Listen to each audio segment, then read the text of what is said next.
Okay, so let's dive into something I think a lot of people struggle with, public speaking. Yeah. It can be really scary, like, heart racing, palms are sweating, or almost like you're facing a firing squad instead of an audience. Oh, yeah. We're going to take a deep dive today into Dale Carnegie's The Quick and Easy Way to Effective Speaking. Mm-hmm. No promises on that quick and easy part, Right. but we'll see what wisdom he has to offer. You know what really struck me looking at the YouTube summary was how this book Yeah? isn't just like a dry list of techniques like some other books. Yeah. It really highlights the journeys of people who went from being terrified of public speaking to being confident speakers.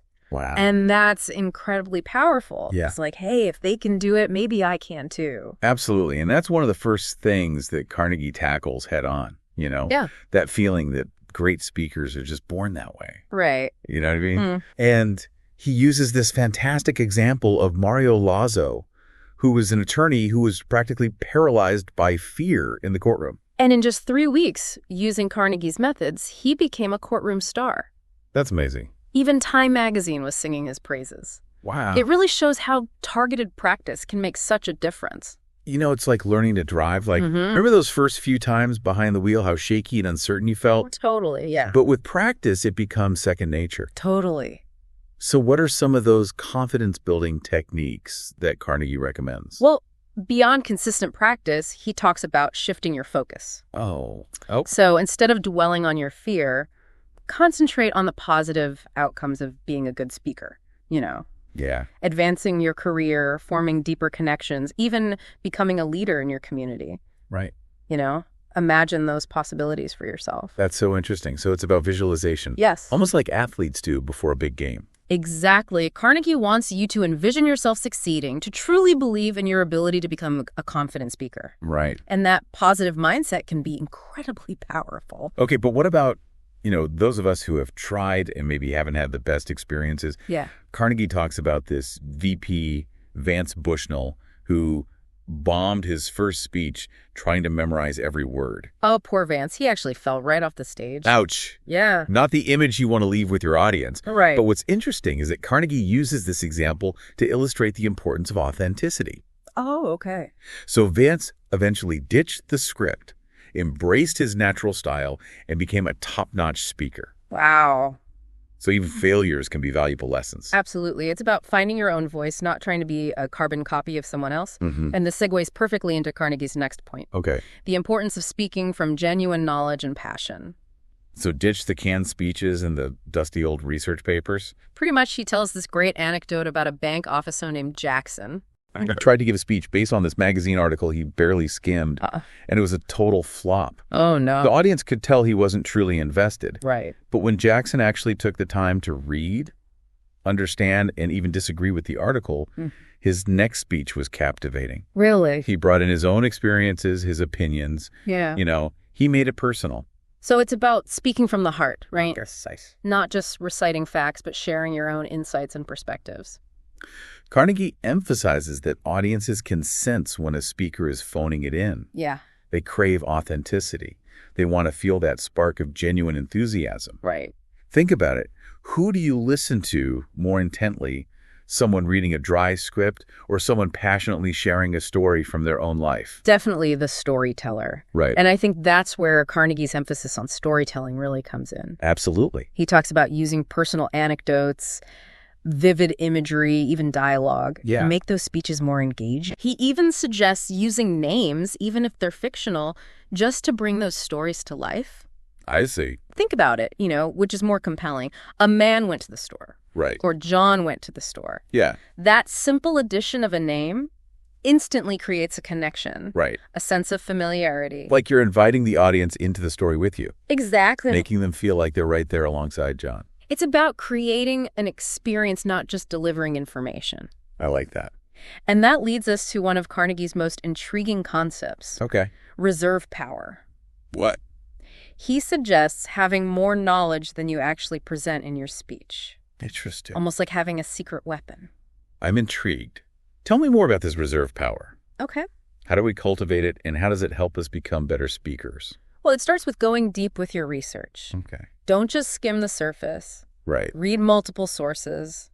talk to experts, immerse yourself in the subject. The more you know, the more confident you'll feel. And that confidence will shine through in your delivery. Okay.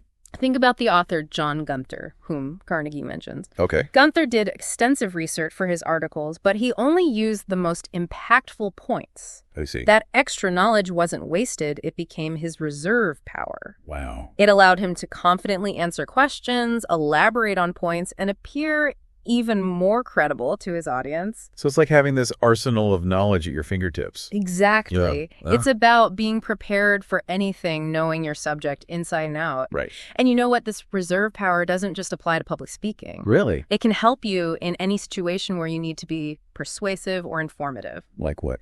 Think about job interviews, presentations at work, even those tricky conversations with family or friends. Oh, right. Having that deeper understanding gives you a sense of authority Uh-huh. and allows you to navigate those situations with more confidence and grace. That makes a lot of sense. Yeah. So we've talked about building confidence and like tapping into this, wellspring of knowledge that Carnegie calls reserve power. Right. But how do we take all that and actually craft a compelling speech? Well, that's where things get really interesting. Yeah. Carnegie stresses that we shouldn't try to cram everything we know into one speech. Okay. Instead, he advocates for, focusing on one specific aspect, especially when time is limited. So it's about quality over quantity. Exactly. Like choosing a, delicious single origin chocolate bar over a giant box of assorted chocolates. I like that analogy. Yeah. Trying to cover too much ground can dilute your message and leave the audience overwhelmed. Right. Remember, we're aiming for impact, not information overload. Right. It makes sense. It's like that saying, jack of all trades, master of none. Precisely. And Carnegie emphasizes that having that depth of knowledge from your reserve power will equip you to handle questions and elaborate on points, Right. making you seem even more credible to your listeners. And that credibility can be crucial, especially if you're trying to persuade an audience Oh, absolutely. or get them to take action. Yeah, Carnegie also gives some great advice on how to bring those speeches to life using examples and illustrations. He even says people will enjoy hearing about you as long as the content is appropriate. Oh, so it's okay to inject some personal anecdotes. Within reason, absolutely. Yep. It's about finding that sweet spot between sharing personal stories and staying relevant to the topic. Right. Carnegie actually encourages speakers to use names, even fictional ones, to make their examples more relatable. It's like those case studies you see in business books. Exactly. They use real or hypothetical people Yeah. to illustrate a point and make it more digestible. And Carnegie takes it a step further by suggesting that speakers incorporate dialogue into their examples. Oh, wow. So imagine you're trying to explain a complex negotiation. Instead of just saying, the parties discussed the terms, you could say, Sarah looked across the table at David and said, I can't agree to that unless. Right. Suddenly the scenario comes to life. It's like we're watching this mini drama unfold Yeah. right there in the audience. And that's what makes a speech memorable. Yeah. You're not just conveying information, you're creating an experience for the audience. Right. So to recap, we've covered confidence building, the power of genuine passion and storytelling, and the art of crafting a compelling speech. But what about actually delivering that speech? Right. What tips does Carnegie offer for captivating our audience once we're up on that stage? Well, that's where we move from preparation to performance. Okay. And Carnegie has some really insightful advice on how to command attention and connect with your listeners. I'm all ears. What's the first thing we should focus on when we step up to the microphone? Carnegie talks about breaking out of your shell of hesitation Okay. and presenting your genuine self to the audience. So basically, be yourself, warts and all. Don't try to be some polished orator if that's not who you are. Authenticity is key. He even cautions against imitating others, saying, there is something unique about you. Always remember that there is no one else quite like you. I love that it's so empowering so many of us get caught up in trying to emulate someone else's style. Right. But Carnegie's reminding us to embrace what makes us unique. And that individuality ties directly into his advice on speaking to your audience, not at them. Right. He stresses the importance of eye contact, engaging with people's expressions, and creating a sense of intimacy even in a large room. It's like having a one-on-one conversation. Yeah. Even if you're addressing hundreds of people, you're acknowledging them, making them feel seen and heard. Precisely. It's about creating a connection, a shared experience. Right. And that requires being fully present and engaged with your listeners. Carnegie also talks about the importance of speaking with passion and letting that enthusiasm reach your audience. Think of it this way. Have you ever listened to someone who was clearly bored with their own topic? Oh. It's contagious, right? You start tuning them out. Totally. Yeah. But when someone's genuinely excited about what they're talking about, it's like a spark ignites. Exactly. Carnegie reminds us that our energy and enthusiasm, or lack thereof, will always be felt by the audience. Wow. He even uses a rather stark example of an English novelist giving a lecture in the Swiss Alps. Oh, yeah. The one who seemed more interested in the floor than her audience. Exactly. Her monotone voice, lack of eye contact, and overall disengagement made the whole experience a snooze fest for the listeners. Oh, man. It's a potent reminder of how crucial it is to be present and connected with the people you're speaking to. So it's not just about the words themselves. Right. It's about the energy and the intention behind them. Yes. Our passion, our connection with the audience. Those are the things that truly make a speech come alive. Absolutely. Wow, we've covered a lot of ground in this deep dive into Dale Carnegie's The Quick and Easy Way to Effective Speaking. It's amazing how relevant his advice still is, even though the book was written decades ago. What's fascinating to me is how Carnegie really zeroes in on these timeless principles of human connection. It's not just about standing on a stage and orating. Right. It's about how we communicate in any situation, really. Totally.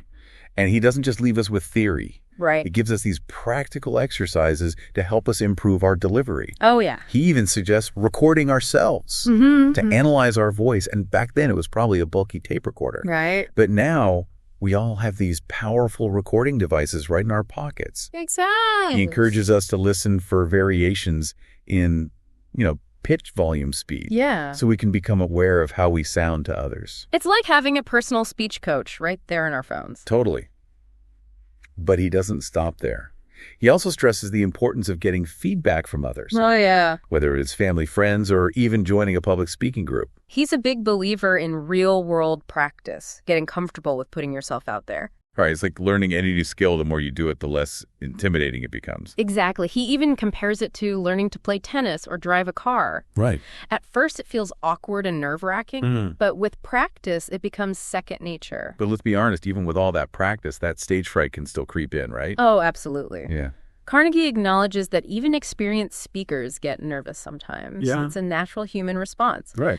But he offers some simple yet effective ways to manage those jitters. Like what? Spill the secrets. Okay, well, he suggests focusing on your breath, taking slow, deep breaths to calm your nerves. Okay. He also emphasizes the importance of posture. Okay. Standing tall and straight can actually boost your confidence and project an aura of authority. So it's not just about what we say, but how we carry ourselves on stage. Exactly. Our body language speaks volumes. Wow.